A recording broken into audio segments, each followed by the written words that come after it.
اور گہری سنجیدگی سے کہا، آج کا کام زیادہ ہے، مجھے آنے میں دیر ہو جائے گی۔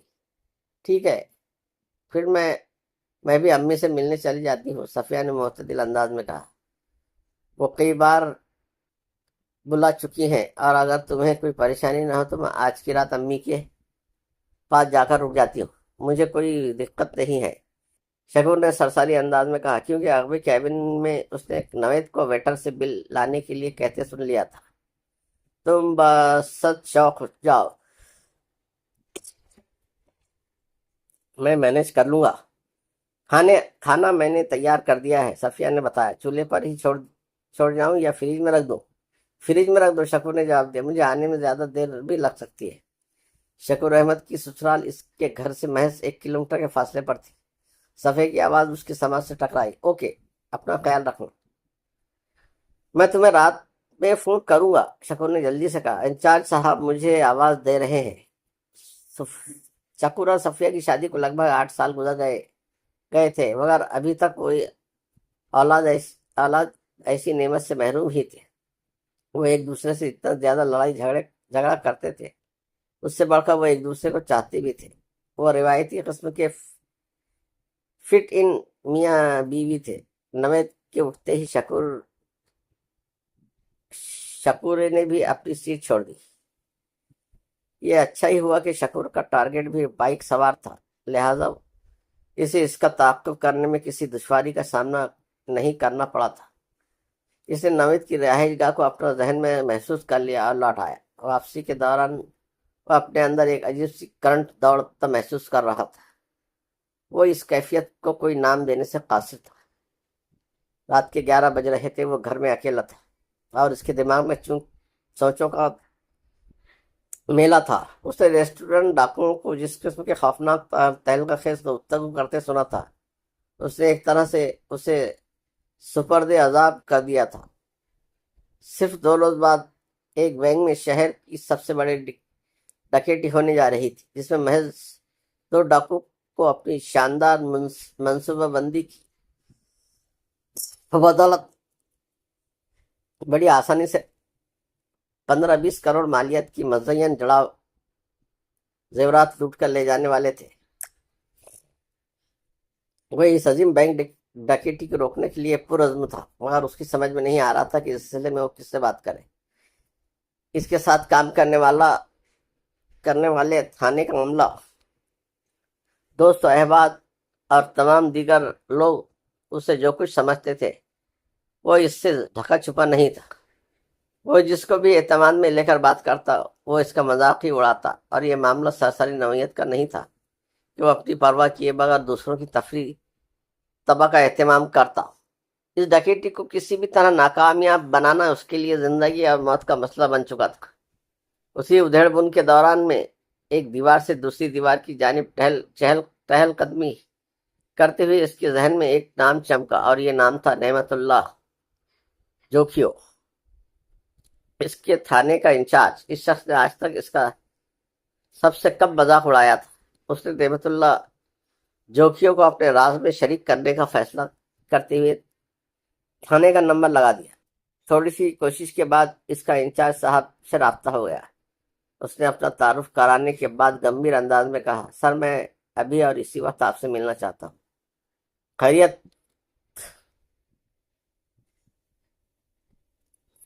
تو ہے؟ خیریت کیا ہوا؟ انچارج صاحب نے الجھن زدہ انداز میں استفسار کیا۔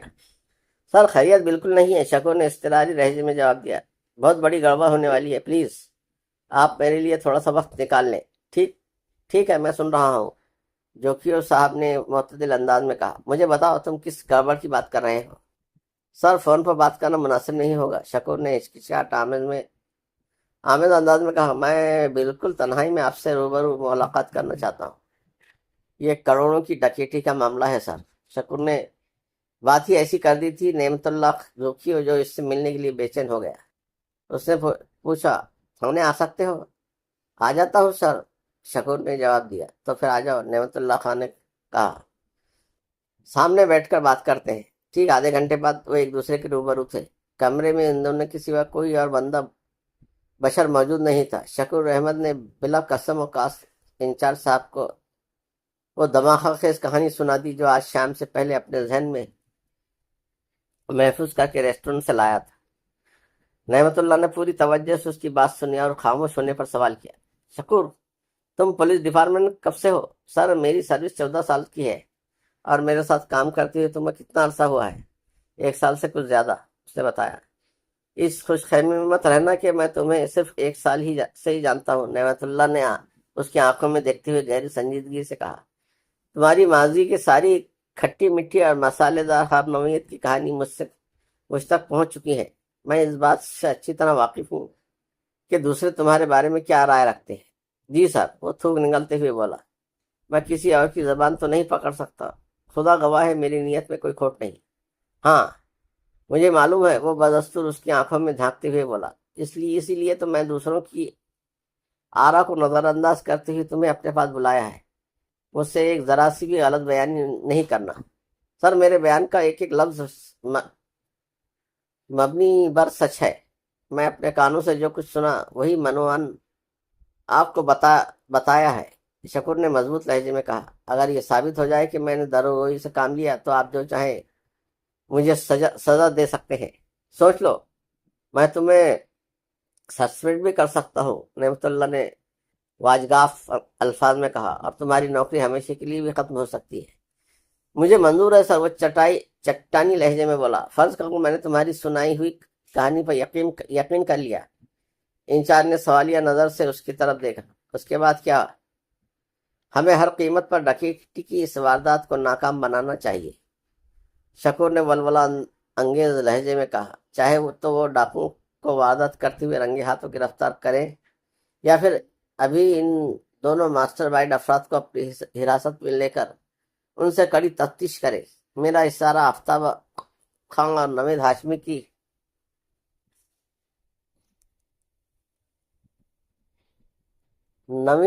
کی طرف ہے سر۔ میں بھی یہی چاہتا ہوں کہ شہر میں ڈکیتی کی چھوٹی ہو یا بڑی کوئی واردات نہ ہو، انچارج صاحب نے سوچ میں ڈوبے ہوئے لہجے میں کہا۔ لیکن جو معاملہ تم نے بتایا ہے، اس میں ہاتھ ڈالنا میرے اختیار میں نہیں ہے۔ یہ آپ کیا کہہ رہے ہیں سر؟ شکور نے چونک کر اپنے انچارج کی جانب دیکھا۔ میں سچ کہہ رہا ہوں شکور، وہ وضاحت کرتے ہوئے بولا۔ تمہارے بیان کے مطابق جس بینک میں ڈکیتی ہونے والی ہے وہ علاقہ میرے تھانے کی حدود میں نہیں آتا، لہذا میں اس ایریا میں کسی بھی نوعیت کی قانونی کارروائی کی مجاز نہیں۔ لیکن سر، شکور نے فکر مند لہجے میں کہا، آپ متعلقہ تھانے کے انچارج کو قبل از وقت اس ڈکیتی کی اطلاع تو دے سکتے ہیں نا؟ ہاں، دے تو سکتا ہوں، نعمت اللہ نے اس کے چہرے کے تاثرات کا جائزہ لیتے ہوئے کہا۔ وہ پوچھیں گے اس معلومات کا سورس کیا ہے، لہذا مجبوراً مجھے تمہارا نام بتانا پڑے گا، جس کے بعد یہ انتہائی سنجیدہ ایشو یکایک ہنسی مذاق میں بدل جائے گا، اور انچارج صاحب کی نظر میں میری بھی سبکی ہو جائے گی، کیونکہ تمہارے مزیدار اور دل بہار قصے تو پولیس ڈپارٹمنٹ میں 4 دانگ مشہور ہیں۔ شکور خجل سا ہو کر رہ گیا۔ ایک لمحے کی نعمت آمیز خاموشی کے بعد اس نے منت ریز لہجے میں کہا، سر، میں آفتاب خان کی شکل نہیں دیکھ سکا، لیکن نوید ہاشمی کا تو میں نے اس کے گھر تک تعاقب کیا ہے۔ میں اس کی صورت کو اچھی طرح پہچانتا ہوں، اور اطمینان بخش بات یہ ہے کہ اس شخص کا گھر ہمارے تھانے کی حدود میں آتا ہے۔ ہمیں اسے اٹھا کر حوالات میں بند کر سکتے ہیں۔ جب وہ ہماری کسٹڈی میں آ جائے گا تو ہم تفتیش کے ذریعے اس کی زبان کھلوا سکتے ہیں۔ اس طرح خطرناک ڈکیتیوں کا ایک گروہ ہماری رسائی ہو جائے گی، جس سے نہ صرف آپ کی بلکہ پولیس اسٹیشن کی عزت اور وقار میں بھی کئی گنا اضافہ ہو جائے گا۔ تم تو بہت دور کی کوڑی لائے ہو شکور احمد، نعمت اللہ خان نے توصیفی نظروں سے اس کی طرف دیکھا اور کہا۔ ہمیں یہ قدم فی الفور اٹھانا ہوگا۔ کیا تمہیں نوید ہاشمی کے گھر اچھی طرح یاد ہے؟ یس سر، اس نے جوش بھرے لہجے میں جواب دیا۔ ٹھیک ہے، انچارج صاحب نے فیصلہ کن انداز میں کہا۔ تم ASI سرفراز علی اور کانسٹیبل خادم حسن کے ساتھ نوید ہاشمی کے گھر جاؤ، لیکن تم نوید کا سامنا نہیں کرو گے، صرف اپنے ساتھیوں کی رہنمائی کرو گے۔ اس بات کے امکانات کو رد نہیں کیا جا سکتا کہ جب تم نے ان کا تعاقب کیا تھا تو اس نے تمہیں دیکھ لیا ہو۔ دوبارہ تم پر نگاہ پڑی تو وہ بدک جائے گا اور اس کی گرفتاری کھٹائی میں پڑ جائے گی۔ احتیاط کرنے میں ہماری کامیابی ہے، میری بات سمجھ رہے ہو نا؟ جی سر، بالکل ٹھیک کہہ رہے ہیں، وہ آزاد میں گردن ہلاتے ہوئے بولا۔ جب نوید کی گرفتاری عمل میں آ جائے گی تو تم وہاں سے سیدھے اپنے گھر چلے جانا، انچارج نے تحکمانہ انداز میں کہا۔ کل صبح جب تم ڈیوٹی پر آؤ گے تو بہت ساری سنسنی خیز خبریں تمہاری منتظر ہوں گی، اس کے پیٹ میں دفن سارے راز ہم اگلوا لیں گے۔ وہ تو ٹھیک ہے سر، لیکن اگر شکور نے کچھ کہنا چاہا تو انچارج اس کی بات مکمل ہونے سے پہلے ہی بول پڑا۔ یہ نہیں سمجھتا کہ میں تمہیں اس کیس سے الگ کرنے کی کوشش کر رہا ہوں، یہ سب احتیاط کے پیش نظر کیا جا رہا ہے۔ میں نہیں چاہتا کہ نوید کی زبان کھلنے سے پہلے تم اس کے سامنے آ جاؤ۔ لمحاتی توقف کر کے وہ پھر بولا، آج کی رات جو کھدائی کرنے والے ہیں، اس کے نتیجے میں جو کچھ برآمد ہوگا اس میں تمہارا بھی حصہ ہے۔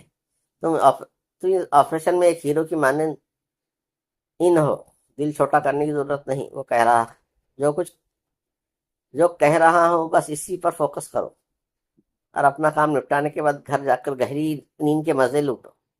میری تمنا ہے کہ تم اس رات کی صبح تمہارے دامن پر لگے ہوئے ناکامیوں کے تمام دھبوں کو صاف کر دے گی۔ شکور کی آنکھیں بھر آئی، اس نے تھانے انچارج کی بات کے جواب میں کچھ کہنے کی بجائے فرما برداری سے گردن جھکا دی۔ اپنے انچارج کے حکم پر وہ اے ایس آئی سرفراز علی اور کانسٹیبل خادم حسین کو نوید ہاشمی کی رہائش گاہ تک پہنچا کر وہاں سے واپس آ گیا، لیکن اپنے گھر کی جانب روانہ ہونے سے پہلے وہ تھوڑے فاصلے پر رک گیا تھا۔ یہاں سے نوید والی بلڈنگ کے گیٹ واضح طور پر نظر آ رہا تھا۔ یہاں رکنے کا سبب اس کی ایک خواہش تھی، وہ اپنی آنکھوں سے دیکھنا چاہتا تھا کہ نوید کو پولیس اپنے ساتھ لے گئی ہے۔ 15 منٹ کے بعد اس کی یہ خواہش پوری ہو گئی۔ جب اے ایس آئی نے اور کانسٹیبل ہاشمی کو اپنے نغے میں لے کر مذکورہ اپارٹمنٹ بلڈنگ سے باہر نکلے تو اس نے اطمینان بھری سانس روک لی اور اپنے گھر کی سمت چل پڑا۔ اس نے گھر کے اندر قدم رکھا ہی تھا کہ صفیہ کی کال آ گئی۔ تم نے تو فون نہیں کیا، میں نے سوچا سونے سے پہلے تمہاری خیریت دریافت کر لیتی ہوں۔ شکور کو یاد آ گیا کہ اس نے صفیہ سے فون کرنے کا وعدہ کیا تھا۔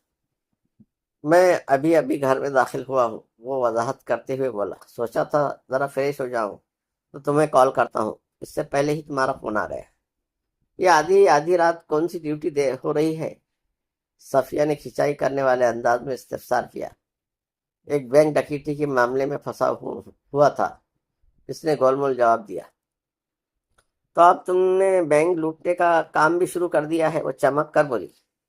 ارے نہیں، وہ جلدی سے بولا، میں تو ایک معمولی سا ملازم ہوں، صاحب لوگ جدھر اشارہ کرتے ہیں دوڑ لگانی پڑتی ہے۔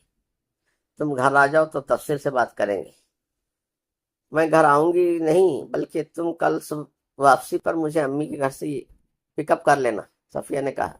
ٹھیک ہے، وہ معتدل انداز میں بولا۔ ویسے ایک بات کہوں؟ ہاں کہو، وہ اضطراری انداز میں بولی۔ تم گھر میں نہیں ہوتی تو مجھے تمہاری کمی کا احساس نہیں ہوتا۔ اس کا کیا مطلب ہوا شکور؟ اس نے الجھن زدہ لہجے میں استفسار کیا۔ جو بھی کہنا ہے کھول کر بولو۔ کچھ نہیں، اس نے جان چھڑانے والے انداز میں کہا۔ نہیں، بات شروع کی ہے تو اسے مکمل کرو، صفیہ نے ضد بھرا اصرار کیا۔ یہ بات میرا یہی مطلب تھا، وہ پرجوش انداز میں بولا۔ تم میرے نزدیک موجود ہو یا کہیں دور بیٹھی ہو، میری کھنچائی یا دھلائی کا کوئی موقع بھی ہاتھ سے نہیں جانے دیتی۔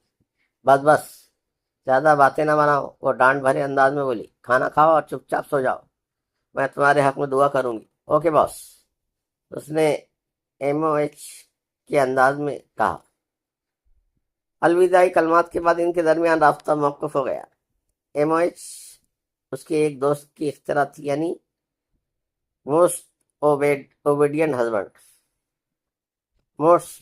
ہسبینڈ۔ یہ ٹائٹل ہر فرمان بردار اور اطاعت گزار شوہر پر خوب جچتا تھا۔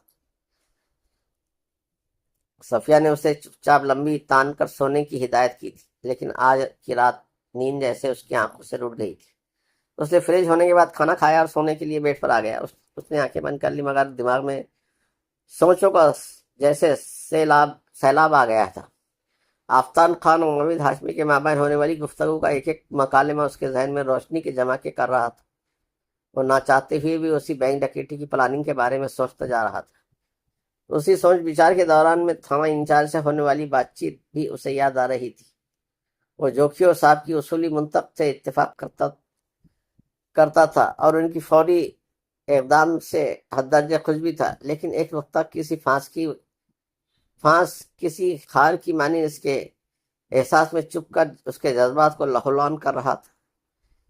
انچارج صاحب نے مجھے نوید ہاشمی کی گرفتاری والے پروگرام کا حصہ کیوں نہیں بنایا؟ انسان جب ایک ہی پوائنٹ پر مسلسل سوچتا چلا جائے تو اس کے حوالے سے نت نئے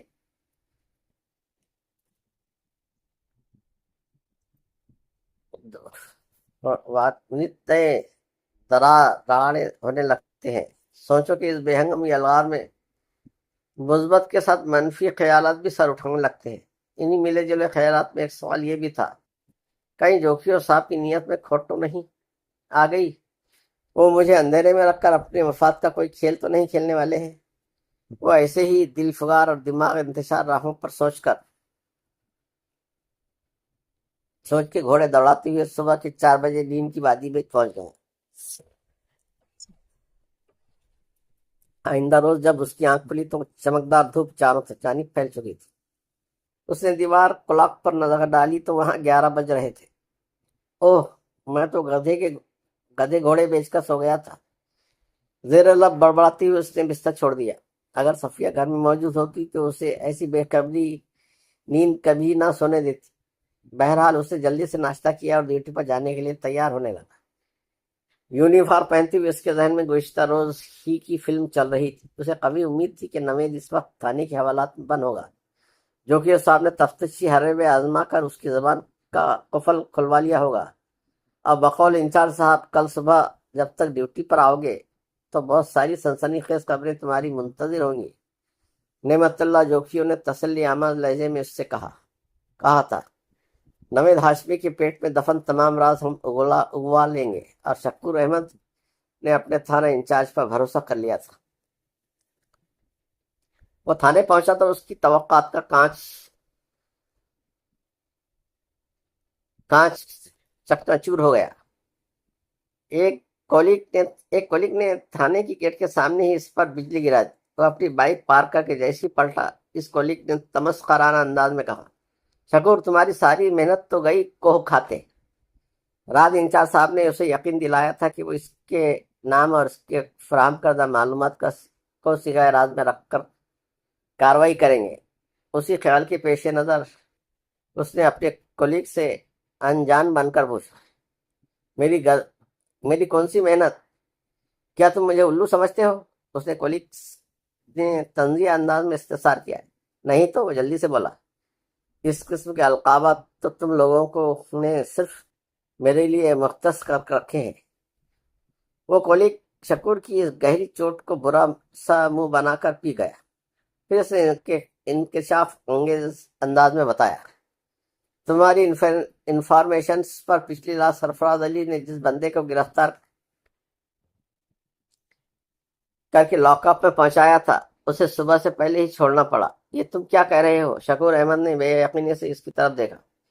یہ کیسا مذاق ہے یار؟ یہ مذاق نہیں، ایک جیتی جاگتی ٹھوس حقیقت ہے شکور۔ اگر تمہاری میری بات کا یقین نہیں آ رہا تو جا کر لاک اپ کو چیک اپ کر لو، اس کے کولنگ نے پر وثوق انداز میں کہا۔ جب جوکیو صاحب نے اس سے پوچھ گچھ کی تو اس نے روٹوک انداز میں کہا، پہلے آپ مجھے ایک فون کرنے کی اجازت دیں، پھر میں آپ کے ہر سوال کا جواب دوں گا۔ اس کے بعد پتہ ہے کیا ہوا؟ اس کولنگ کے معنی کا استفسار سے شکور نے اضطراری انداز میں کہا، تم بتاؤ۔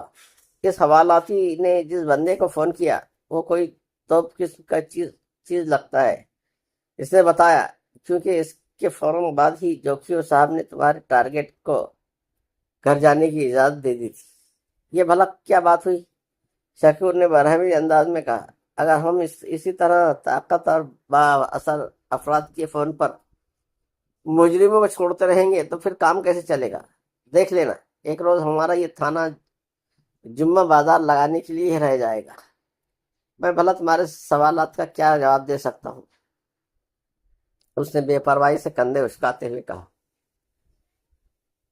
تمہیں جو بھی پوچھتا ہے جا کر انچارج صاحب سے پوچھ لو، وہ کسی دوست کے ساتھ کمرے میں موجود ہے۔ انہوں نے عملے سے کہہ رکھا ہے کہ تم جیسے ڈیوٹی پر آؤ تمہیں ان کے کمرے میں بھیج دیا جائے۔ شکور نے اپنے کولیگ سے مزید کچھ نہیں کہا اور پاؤں پٹکتے ہوئے بوجھل دل کے ساتھ نعمت اللہ کے کمرے کی جانب بڑھ گیا۔ اس کے ذہن میں اس نوعیت کے خیالات موجود تھے۔ اس کا مطلب ہے میرا شک بالکل درست تھا۔ انچارج صاحب نے اپنے کسی بڑے فائدے کے لیے انہیں ڈاکوؤں کے ساتھ مل گئے ہیں، ورنہ کسی کے فون پر نوید کو چھوڑنے کی کیا تک تھی؟ فون کی دوسری جانب موجود شخص یقیناً ڈاکوؤں کا سرغنہ ہوگا۔ اس نے جوکیو صاحب کو لاکھوں کی آفر دی ہوگی، یعنی اب یہ بینک ڈکیتی ہونا تو پکا ہے۔ لیکن جوکیو صاحب مجھ سے کیوں ملنا چاہتے ہیں؟ ممکن ہے وہ میری زبان بندی کے خیال سے رشوت کہ ان پیسوں میں سے مجھے بھی کچھ دینا چاہتے ہیں، لیکن میں ان کا ہر پیشکش کو ٹھکرا دوں گا۔ وہ خود تو بک گئے مگر مجھے کسی بھی قیمت پر خرید نہیں سکیں گے۔ میں نے پولیس ڈپارٹمنٹ میں اور میڈیا کے سامنے بے نقاب کر کے ہی دم لوں گا، چاہے جو بھی انجام ہو۔ اس دنیا میں یہ ثابت کر کے رہوں گا کہ میں کھوٹا سکہ نہیں بلکہ کھرا سکہ ہوں۔ انہی تبتے ہوئے خیالات کے ہجوم میں وہ انچارج کے کمرے میں داخل ہو گیا۔ نعمت اللہ نے اس کے چہرے کے تاثرات سے بھانپ لیا کہ وہ گویا گرم توے پر بیٹھا ہوا ہے۔ تھانے کے معاملات پر ہم دونوں بالکل الگ بعد میں بات کریں گے، جوکیو صاحب نے صورتحال کی نزاکت کے پیش نظر شکور کے کچھ بولنے سے پہلے ہی کہہ دیا۔ پھر اپنے سامنے بیٹھی ہوئی ایک خوش پوش پرکشی شخصیت کی مالک ادھیڑ شخص جانب اشارہ کرتے ہوئے استفسار کیا۔ کیا تم انہیں جانتے ہو؟ شکور نے صاحب گوئی کا مظاہرہ کرتے ہوئے نفی میں گردن ہلائی اور جواب دیا، نو سر۔ بیٹھ جاؤ، انچارج صاحب نے نرم لہجے میں کہا۔ میں ان کا تعارف کراتا ہوں، یہ میرے ایک دیرینہ دوست ہیں۔ شکور احمد آہستگی سے ایک کرسی کھینچ کر بیٹھ گیا۔ میری یہ دوست ٹی وی پروڈیوسر ہے اور ان کا شعبہ ڈرامہ ہے۔ انچارج نے اپنے صاحب ثروت دوست سے شکور کو متعارف کراتے ہوئے بتایا۔ انہوں نے ڈرامہ انڈسٹری کو کئی کامیاب اور شہرت آفاق ٹی وی سیریلز دیے ہیں۔ ان کا کام الگ ہی بولتا ہے۔ آج کل یہ ایک سنسنی خیز ایکشن اور تھرل سے بھرپور لانگ پلے بنا رہے ہیں جس کا ایک کردار ہمارے ڈپارٹمنٹ سے تعلق رکھتا ہے۔ انہوں نے اپنی ضرورت کا اظہار مجھ سے بھی کیا ہے۔ میں نے ان سے پوچھا، آپ کی ڈیمانڈ کیا ہے؟ انہوں نے بتایا، ایک ایسا ایماندار اور معصوم کانسٹیبل جو خلوص دل سے حماقتیں کرنے میں قدرتی طور پر مہارت رکھتا ہو۔ ان کی ضرورت کا پتہ چلتے ہی میرے ذہن میں تمہارا نام چمکا اور میں نے آج انہیں تم سے ملوانے کے لیے یہاں بلوایا ہے۔ باقی کی باتیں تم خود ان سے ہی کر لو۔ شکور احمد۔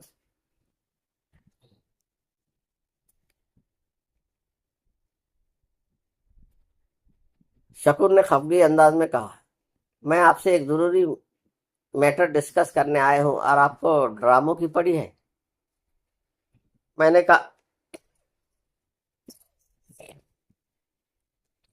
نے کہا نا، ہم اپنے مسائل پر تھوڑی دیر کے بعد تنہائی میں بیٹھ کر بات کریں گے، نعمت اللہ نے قدر سخت لہجے میں کہا۔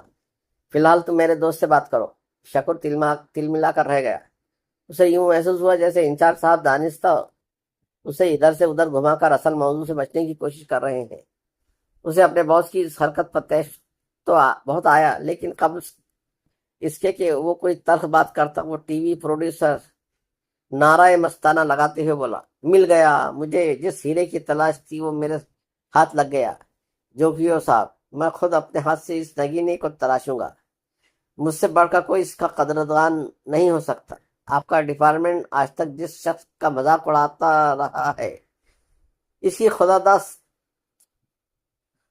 داد اداکارانہ صلاحیتوں کو میں دنیا کے سامنے اجاگر کروں گا۔ آپ جوہر شناس ہیں آفتاب خان صاحب۔ انچارج جوکیو نے ستائشی انداز میں اپنے دوست کی جانب دیکھا اور کہا، آپ کو ہیرے اور پتھر کی خوب پہچان ہے۔ آفتاب خان؟ شکور احمد اس طرح اچھلا جیسے اس کی تشریف مبارک کے نیچے کرسی کی نشست میں ایک اسپرنگ نکل آئے ہوں۔ سر، آپ تو بکاؤ مال نکلے، ایک دم ضمیر فرمش۔ وہ بے طرح اپنے دماغ کا بخار اور غبار دھوتا چلا گیا۔ ڈاکو کے گروہ سے ہاتھ ملاتے ہوئے آپ کو ذرا بھی شرم نہیں آئی؟ ویل ڈن شکور، مائنڈ بلاسٹنگ پرفارمنس، آفتاب خان نے داد دینے والے انداز میں کہا۔ تم نے اپنی نیچرل ایکٹنگ سے میرا دل جیت لیا ہے۔ تم میرے اس لانگ پلے کی کاسٹ میں شامل ہو چکے ہو۔ تمہیں کام ملا ہے تو نام اور مقام بھی ملے گا۔